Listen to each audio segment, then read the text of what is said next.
میں ڈاکٹر صاحب رحمۃ اللہ علیہ کا وہ شعر سناتا ہوں. زندگی پر انہوں نے ایک ایسا شعر سنایا کہ عارفی زندگی افسانہ در افسانہ ہے. عارفی تخلص تھا حضرت کا.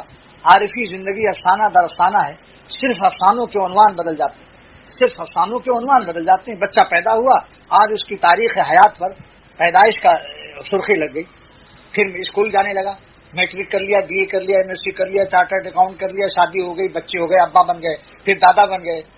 آخر میں آخری ہیڈنگ سرخی کیا لگتی ہے؟ چلے گئے. اور چلے گئے، اگر اچھا عمل کر کے چلے گئے تو ٹھیک ہے، ورنہ آئے تھے کس کام کو، کیا کر چلے؟ تہمتیں چند اپنے سر پر دھر چلے، وہاں سے پرچہ بھی نہ لائے ساتھ میں، یہاں سے سمجھانے کو دفتر لے چلے. اور جنہوں نے اپنی زندگی کو اللہ تعالیٰ کے نام پر فدا کیا، ان کی اس مٹی کے ساتھ خدا اور رسول مثبت ہو کر اپنی مٹی کو قیمتی بنا گئے.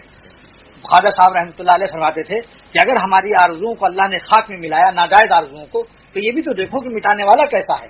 خاک میں کس نے ملایا یہ تو دیکھ، ارے شکر کر مٹی سوارت ہو گئی. کیا شعر ہے.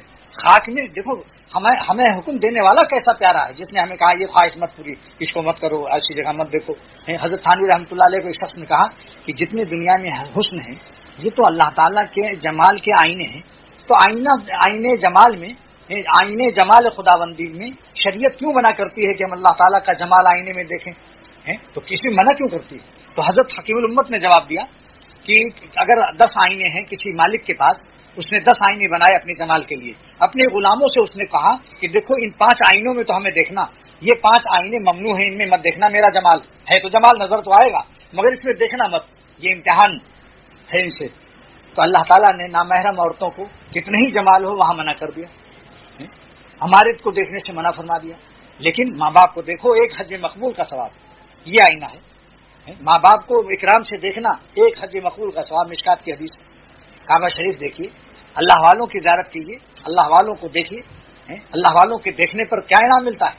قحط سالی پڑی، پانی نہیں برس رہا تھا، بڑے بڑے لوگ وہاں پہنچے، دعا نہیں قبول ہوئی.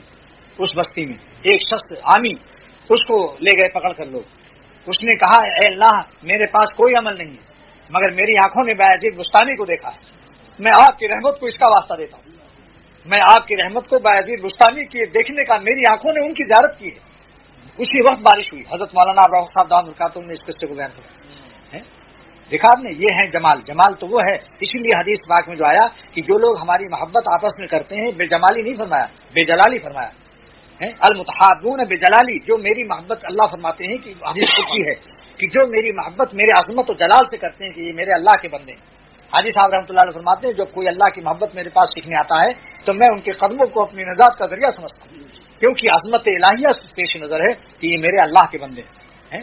تو جلالی فرمایا حدیث میں، جمالی نہیں فرمایا. محدثین اس کی وجہ لکھتے ہیں کہ اگر جمال اللہ فرما دیتا تو بہت سے لوگ نفسانیت میں مبتلا ہو جاتے. تو اپنے اولیاء کو شائبہ نفس سے بچانے کے لیے بے جلالی فرمایا.